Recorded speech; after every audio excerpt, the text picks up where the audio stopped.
emisionin Zanat. Jam gëzuar se me lind djalë pas 7 qikash. Është një nga frazat më të njohura që tregon gjithë shtypjen dhe nënvlerësimin që ka shoqëria shqiptare për fëmijët vajza dhe për gratë në përgjithësi. Kjo do të thotë se kam pasur shumë dështime, por tani situata ka nisur të kthehet në favorin tim. Njeriu pa e përjetuar humbjen dhe të keqen, nuk e di vlerën asaj që është e mirë dhe triumfit. Kur dikush ka përjetuar kaq shumë dështime, si për shembull 7 vajza, atëherë ai e vlerëson më në fund fitoren, pra lindjen e djalit.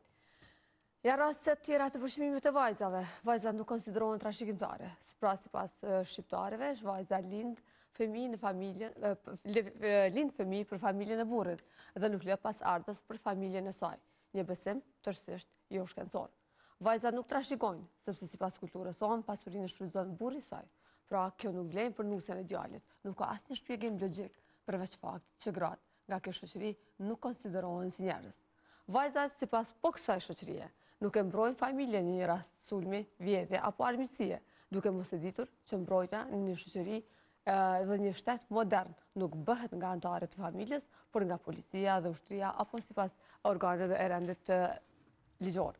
Për të diskutuar për këtë temë, edhe pse sot po vazhdon përçmimi për gratë dhe vajzat, ne do të diskutojmë me një panel për të ftuarësh që unë kam pasur edhe më herët në panelin tim, Kaltrina Doka, psikologe. Mirë se vjen Kaltrina. Mirë se gjeta, faleminderit për ftesën. Faleminderit që i prap në emisionin Zanat, në tavolinën e zanave. Faleminderit që më ke zgjedhur për këtë temë.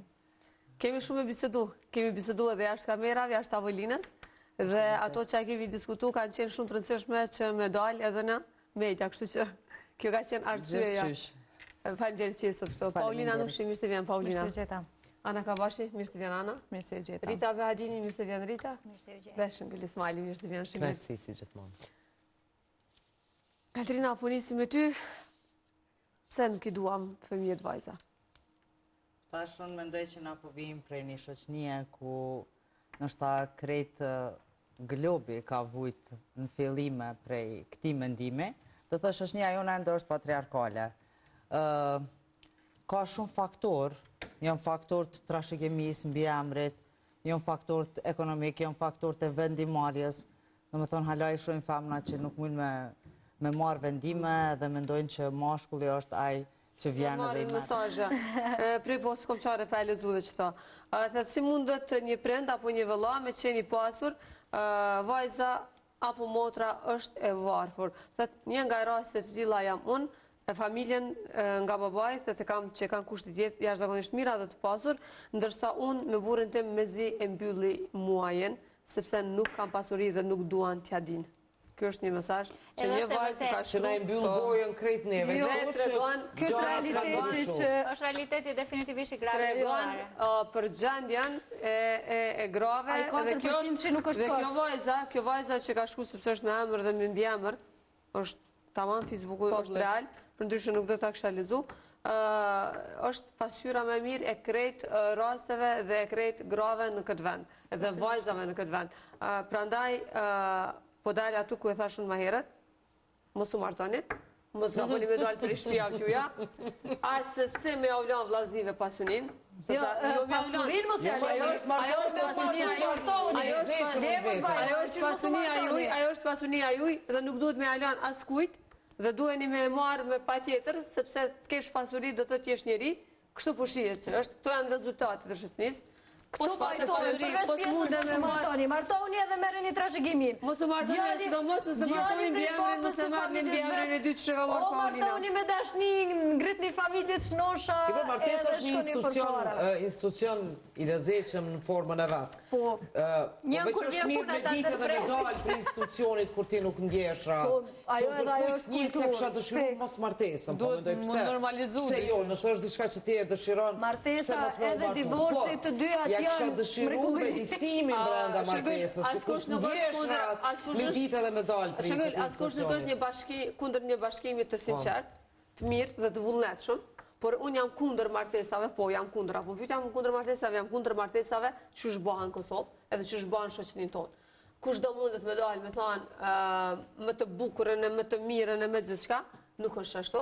Na mundim me thonë sepse çto jemi rrit, çto kemi jetu, çto po vazhdojmë me jetu dhe i shohim. dhe i shohim se çfarë martesa është realizohen, se çka do kisha pas çka do të thotë martesë në shoqërinë tonë. Martesë në shoqërinë tonë do të thotë një burr i cili e merr një grua që t'i shërbej seksualisht dhe t'i shërbej për nevojat e shtëpisë. Jo domosdoshmërisht martesave tona. Edhe një kur flas, jo në ndryshime sipër, ka kohë. Kur të flas, për fenomenin, nuk flas për përjashtimin. Nëse unë ulem flas për përjashtimin, që pas ka bashkëtesa, martesa, apo çka do të ti quajmë na të dy personave të cilat duan dhe respektojnë, unë s'mund ta barazoj një shoqëri ku mbi 60% kemi dhunë në familje, përfshi dhe fëmijët, nuk mund ta barazoj mbi 60 thashë edhe një herë, dhe krejt kësaj çka po ndodh në shoqërinë tonë me një numër që kanë mirë mes vetëve.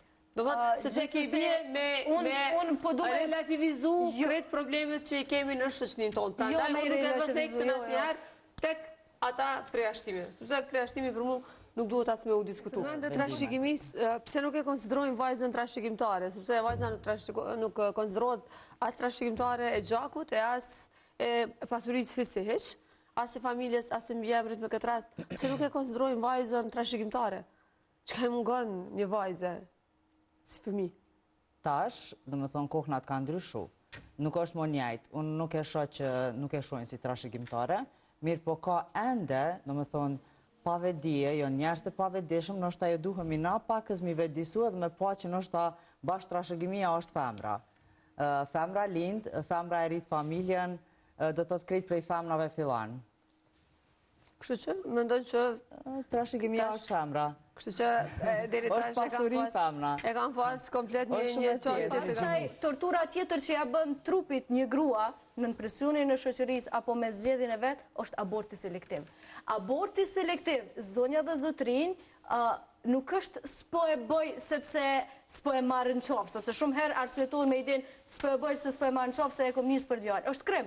Nëse ka një krim, unë e kisha quajtur abortin selektiv krim që e bën prindin ndaj fëmisë. Domethënë nuk ka krim më të madh se ti synon me ul në tavolinën në cilën ti e din se kemi marrë shpirtin çikës tonë vetëm pse është çik. Domethënë kjo për mua është skandaloze, është e tmerrshme, është e papranueshme, është tipike vrasje dhe s'po du me e normalizu, sepse është e normalizuar në shoqërinë tonë, por ju e diskutuar në publik. Është shumë e normalizuar, nëse i ki 3 çika. Po, e flasin si në hajgore. Dëshiron me bo djallë, me momentin që ti e merr vesh gjinin, e që tash po merret vesh shumë ma herët se përpara për shembull e kanë prit javën e 16 për me pa në Ultra Z, tash për shkak të analizave dhe zhvillimit të teknologjisë, po merret vesh shumë ma herët gjinia, dhe pastaj po e marrin edhe hapin duke qenë brenda atij lejimit të 10 javësh të lejuar të abortit që është i përcaktuar me ligj. Dhe çfarë gjunahe po bojnë? Edhe mos harrojmë që ato hapa shiten pa recetën e doktorit. Shkojnë edhe në klinika. Pa pik problemi kushdo në cilën do barnatore, shumë janë të rralla me gishta mundesh me i numru. Nuk duhet parë kjo si një gjë negative. Kushdo mundet me shku me i marë, jo sepse ka rrezikshmëria është shumë e madhe. Është si një bombë në organizëm. U alecon nga ana tjetër grave qasjen deri tek aborti. Në momentin që e marrin vesh që e kanë vojnë, për mua është krem. Po, edhe për mua është krem. Për mua është krem.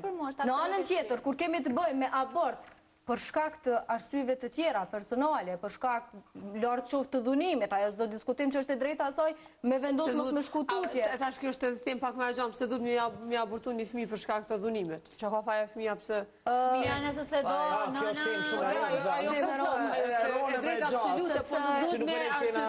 abortin drita veç nëse është për dhunu dikush, nëse sepse po i vëhet veç një farë lloj kufizimi. Aborti mund të bëhet nëse ti nuk don të bësh prind në javët e para ku thjesht nuk është problematik me rritë fëmijë dhunuesit, mendoj që kish me qenë shumë e vështirë. Kështu që e kuptoj një grua që kish me e marrë një vendim të tillë ashtu. Një grua që e